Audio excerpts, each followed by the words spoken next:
اگر آپ کے دانتوں میں کسی قسم کا کوئی مسئلہ مسائل ہوتا ہے تو پوری آپ کی باڈی جو ہے وہ اس میں سفر کرتی ہے.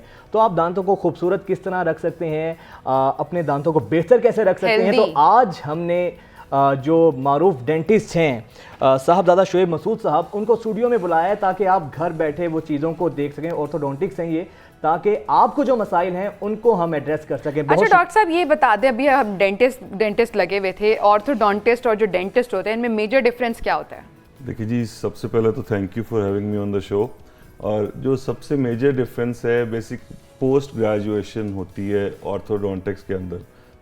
مطلب جس طرح باقی میڈیکل فیلڈز میں اسپیشلٹی ہوتی ہے کہ یہ ہارٹ کا اسپیشلسٹ ہے, یہ انٹسٹائن کا اسپیشلسٹ ہے, یہ لیور کا اسپیشلسٹ ہے, اسی طرح ڈینٹسٹ میں بھی اسپیشلسٹ ہوتے ہیں. جو بریسز کے اسپیشلسٹ ہوتے ہیں ان کو آرتھوڈونٹسٹ کہا جاتا ہے. اس کی 4 ایئرس کی ماسٹرز ڈگری ہوتی ہے, اس کے بعد آپ کو آرتھوڈونٹسٹ کا لقب ملتا ہے. اچھا یہ کیا ایج ہوتی ہے؟ ہم دیکھتے ہیں بچپن سے بچوں کے دانت ٹیڑھے ہوتے ہیں, تو کیا اسی ایج میں لگوا دینے چاہیے یا کچھ لوگ بہت زیادہ ٹائم ویٹ کرتے رہتے ہیں اور پھر کچھ ٹائم کے بعد لگواتے ہیں؟ دیکھیں جی, یہ ڈیپینڈ کرتا ہے چائلڈ کی گروتھ کے اوپر. آپ اس کو 6 سے 8 سال کی عمر میں ڈینٹسٹ کے پاس لے جانا شروع کر دیں, اس کو پھر جنرل ڈینٹسٹ ایویلویٹ کرے گا کہ اس کی کوئی گروتھ میں کوئی ڈسٹربنس تو نہیں ہے, یا جو اس کے دانت آ رہے ہیں وہ پیٹرن ڈسٹرب تو نہیں ہے. کیونکہ دودھ کے دانتوں سے جب بندہ ٹرانزیٹ کر رہا ہوتا ہے پرماننٹ دانتوں میں, تو جب اس پیٹرن میں کوئی تبدیلی آتی ہے تو تب اس کو آرتھوڈونٹسٹ کے پاس ریفر کیا جانا چاہیے. پھر آرتھوڈونٹسٹ یہ ڈیسائیڈ کرتا ہے کہ اس کو بریسز ابھی لگنے ہیں یا تھوڑے پرماننٹ دانت آنے کے بعد. بچپن میں ہم یہ دیکھتے ہیں نا, جب ہماری والدہ کہتی ہیں کہ دانت نیا آنے والا ہو تو زبان مت لگانا اپنی, ورنہ دانت ٹیڑھا ہو جائے گا. یہ اس میں کتنی سچائی ہے؟ جی ڈیفینیٹلی, بالکل اس میں سچائی ہے. جب بچوں کے جب دانت آ رہے ہوتے ہیں تو وہ ہڈی انتہائی سافٹ ہوتی ہے, تو اگر اس کو بار بار ٹچ کرتے رہیں گے تو وہ بدل سکتی ہے اپنی جگہ, وہ اپنی جگہ سے بدل سکتی ہے. یہ میں بچپن میں کرتا نا, اس لیے میرے ادھر والے سائڈ والے دانت ٹیڑھے ہیں. ایک تو چاکلیٹس وغیرہ کھانے سے, اسی وجہ سے وہ کہا جاتا ہے کہ بچوں کو فیڈر زیادہ نہ دیں, یا ان کو وہ جو ٹیدر ہے وہ زیادہ نہ دیں, تو جس سے ان کا وہ دانت جو ہے ٹیڑھے ہو سکتے ہیں یا شیپ چینج ہو سکتی ہے. بالکل سر, یہ کاسمیٹک ڈینٹسٹری جو ہوتی ہے, جس میں کہا جاتا ہے کہ جو کاسمیٹکس اگر دانتوں میں زیادہ یوز ہوتے ہیں اس کا کوئی نقصان بھی ہوتا ہے, یا یہ ڈینٹسٹری؟ جی بالکل بھی نہیں جی, ڈینٹسٹری تو کافی ماڈرنائز ہو چکی ہوئی ہے آج کل. تو جو نئے آج چیزیں آ چکی ہوئی ہیں جو ڈینٹسٹری میں پریکٹس ہو رہی ہیں, وہ آپ کو انسان کی خوبصورتی بنانے میں زیادہ ہیلپ کرتی ہیں. کوئی سائیڈ ایفیکٹ نہیں ہے؟ کوئی سائیڈ ایفیکٹ نہیں ہے انٹل انلیس آپ کا کرنے والا انتہائی پروفیشنل. اچھا, یہ جو ریویورز ہیں نا, یہ سن لیں, ڈاکٹر صاحب نے واضح کہہ دیا. اس سے پہلے نا ہمیں بھی بہت زیادہ اس پہ چیزیں کنفیوژن تھی, اور لوگوں کے مائنڈ میں یہ سوال تھا کہ یہ جو کاسمیٹک ڈینٹسٹری ہوتی ہے کوئی اس کا سائیڈ ایفیکٹ نہیں ہے, ایزیلی ہم کروا سکتے ہیں. جی بالکل ایزیلی. اچھا آج کل وینرز بڑے چل گئے ہیں کہ لوگ فرنٹ, جو ہالی ووڈ اسمائل بھی جسے کہا جاتا ہے, کہ فرنٹ وینرز چینج کر لیتے ہیں, اس سے جو ان کے اوریجنل دانت ہوتے ہیں وہ بڑے افیکٹ ہوتے ہیں, وہ واپس نہیں آ سکتے ہیں. ایسے ہی ہے, تو وہ کرانی چاہیے یا نہیں کرانی چاہیے؟ جی ڈیپینڈ کرتا ہے کہ آپ اپنی اسمائل کو ویلیو کتنا کرتے ہیں. اور اگر آپ کسی اسپیشلسٹ کے پاس جو کہ اس چیز کا واقعی اسپیشلسٹ ہے, اس کو کام کرنا آتا ہے, اس کے پاس جا رہے ہیں, تو اس کا کوئی سائیڈ ایفیکٹ نہیں ہے. وینیئرز بیسیکلی آپ کی بیوٹیفیکیشن کے لیے ہیں, وہ ایک علاج کا طریقہ ہی ہے. اور ایک علاج جب بھی ایجاد ہوتا ہے اس کے مطلب کہ منیمل سائیڈ ایفیکٹس ہوتے ہیں, لیکن کرنے والا اسپیشلائزڈ ہونا چاہیے. اچھا یہ جو اسکیلنگ پالشنگ ہوتی ہے یہ کتنی ضروری ہوتی ہے؟ کیونکہ ہمیں تو اب تک, میں نے ابھی لاسٹ کچھ کرائی ہے کچھ ٹائم پہلے, بچپن میں یعنی کوئی ایسا کانسیپٹ ہی نہیں ہے. ہمارے جو دیسی گھرانے ہیں ان میں ایسا کوئی کانسیپٹ ہی نہیں کہ آپ اسکیلنگ یا پالشنگ کی طرف جائیں. تو یہ ہائیجین کے لیے کتنا ضروری ہے, اور یہ کتنے ٹائم بعد کراتے رہنا چاہیے؟ دیکھیں ایوری 6 to 8 منتھ آپ کا ایک ڈینٹسٹ کے پاس وزٹ ہونا چاہیے, کیونکہ اگر آپ وزٹ نہیں کریں گے تو آپ کی بیماریوں کی تشخیص ارلی نہیں ہو پائے گی. اگر ارلی نہیں ہو پائے گی تو آبویسلی آپ کی بیماریاں زیادہ بڑھیں گی, اور جب آپ تب جائیں گے ڈینٹسٹ کے پاس جب آپ کے دانت خراب ہو چکے ہوں گے. تو سکیلنگ اور پالشنگ کا عمل انتہائی فطری عمل ہے, کیونکہ برش آپ کے دانتوں کو مکمل صاف نہیں کر پاتا. تو ہر 6 سے 8 ماہ کے پاس ڈینٹسٹ کے پاس وزٹ کریں, وہ سکیلنگ اینڈ پالشنگ, یعنی اگر آپ سکیلنگ پالشنگ کرا رہے ہیں تو آپ کو دانتوں کا جو اگر کیڑا لگ جاتا ہے, درد وغیرہ ہوتی ہے, وہ اس سے آپ کی بچت ہو جائے گی. اور یہ بڑی ایک کامن میتھ ہے کہ سکیلنگ پالشنگ سے دانت خراب ہوتے ہیں, جبکہ ایسا نہیں ہے, یہ اس کے الٹ ہے, دانت اس سے صحیح ہوتے ہیں, خراب نہیں ہوتے. یہ بھی ذرا بتائیں, کیونکہ لوگوں کو ابھی تک آئی ایم شیور کہ میرا بھی یہی مسئلہ ہوگا کہ یہی طریقہ ہی نہیں پتا کہ برشنگ کا صحیح طریقہ ہے کیا.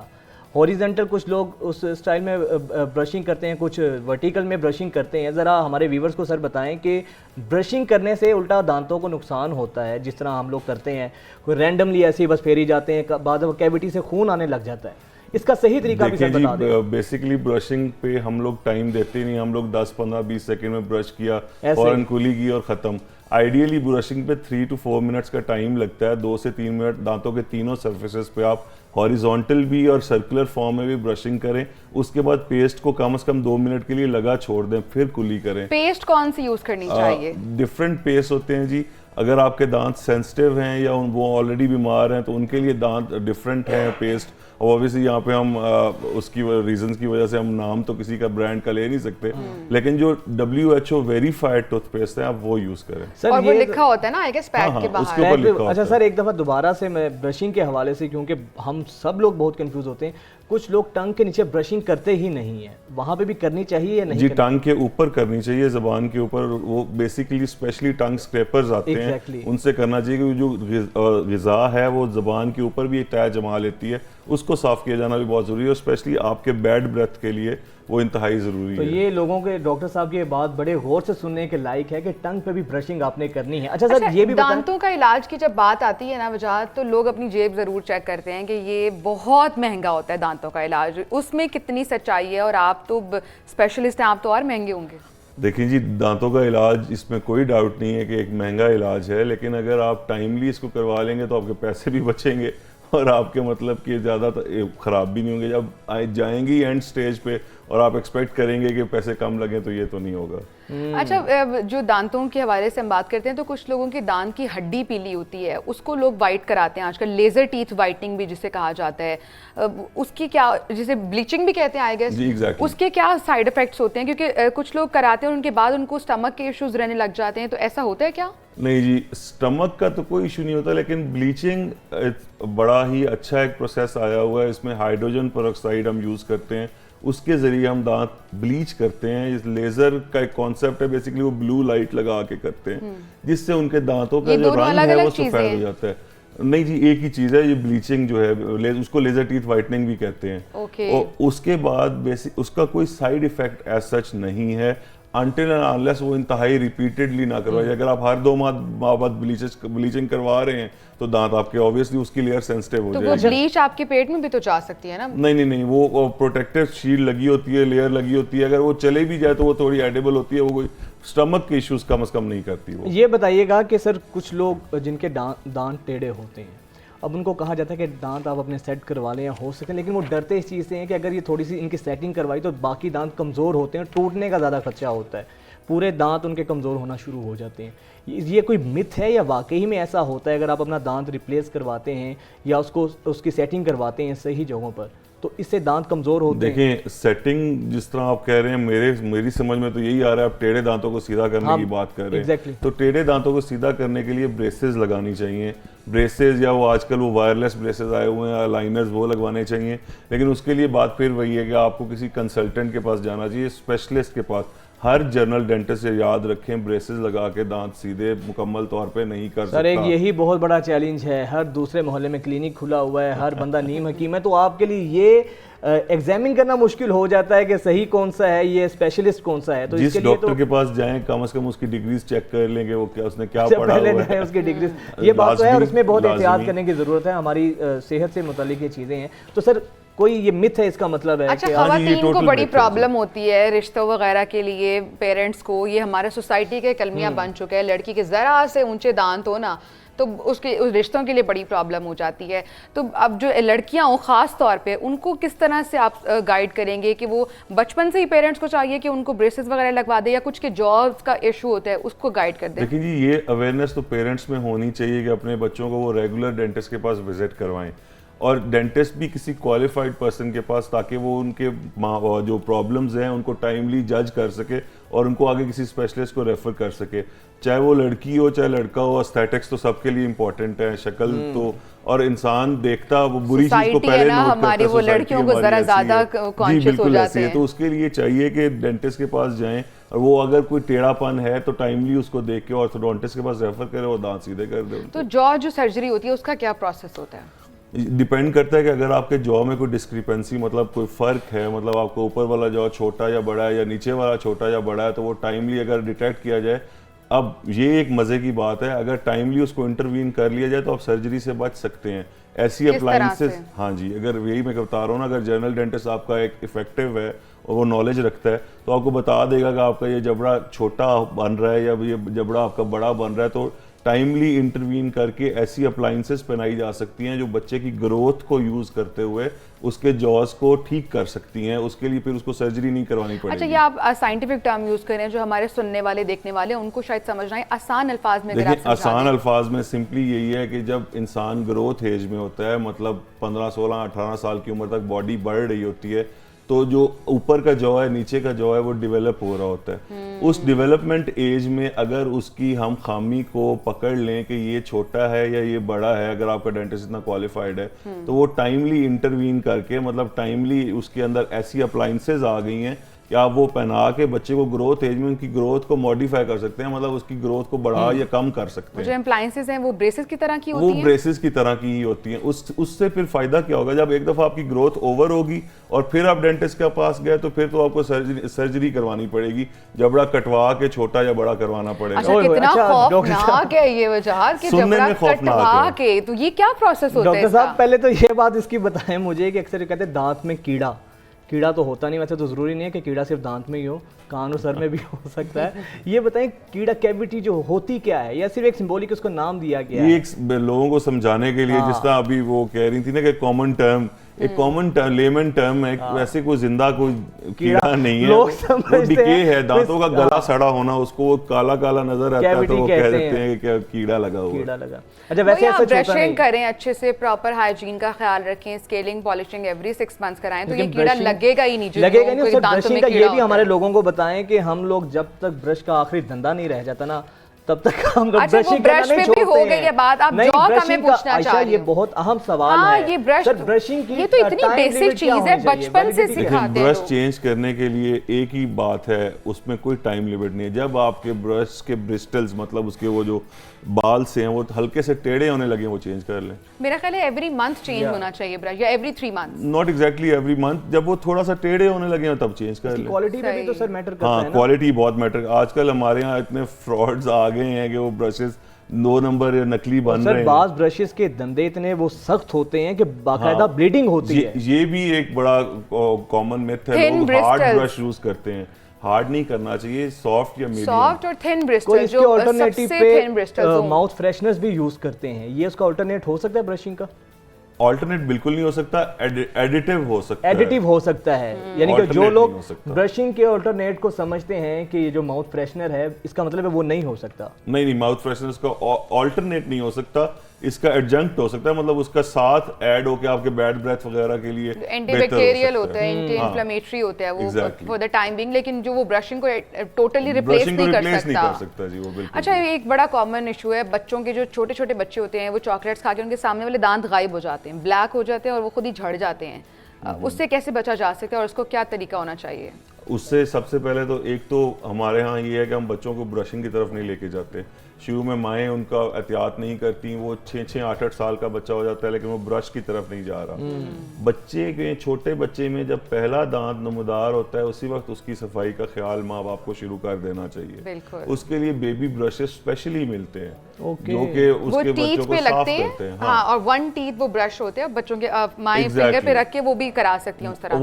وہ صفائی شروع سے ٹائم سے, اچھا جب سے دانت آنا شروع ہے تب سے آپ کروانے لگ جائیں, برش کروانے لگ جائیں. یہ بہت اہم بات. اور اس کے بعد بچوں کو چاہیے کہ بچوں کو جو سویٹ انٹیک ہے, جو کاربوہائیڈریٹ مطلب جو میٹھا وہ کھاتے ہیں, اس کو بھی لمٹ کیا جانا. ڈاکٹر صاحب, ایک بڑا ہی اہم سوال, دنیا کا سب سے ضروری سوال, جو ہم چائے کافی پیتے ہیں, ایڈکٹ ہوتے ہیں, ایون میں ایڈکٹ ہوں چائے کے لیے, آپ کافی کے ایڈکٹ ہیں, کتنا ڈیمیجنگ ہے ہمارے دانتوں کے لیے؟ دیکھیں جی, ہیومن نیچر ہے, کسی بھی چیز کی زیادتی آپ کے لیے نقصان دہ ہے. میانہ روی کا, ہمارے نبی پاک صلی اللہ علیہ وسلم کا بھی یہی فرمان ہے. کوئی بیچ کا راستہ بتائیں کہ ہم چائے بھی نہ چھوڑے, دانت بھی بچ جائیں. چھوڑنے کا تو میں بالکل بھی نہیں کہہ رہا, لیکن کم کر دیں, مقدار کم کر دیں. ڈاکٹر صاحب, یہ ٹھنڈا گرم ہوتا ہے, اس کا کیا مسئلہ ہوتا ہے؟ یہ دانتوں کی کمزوری کی علامت ہے؟ اکثر ہمیں ٹھنڈا بھی فیل ہوتا ہے, گرم بھی فیل ہوتا ہے. جی بالکل, جب آپ کے دانتوں میں گرم ٹھنڈا فیل ہونا شروع ہو جائے, مطلب آپ کی جو نرم لیئر ہے وہ دانتوں کی وہ ایکسپوزڈ ہے کہیں نہ کہیں سے, جہاں پہ آپ کی غذا جا کے لگتی ہے اور اس کی سینسیشنز آ رہی ہیں,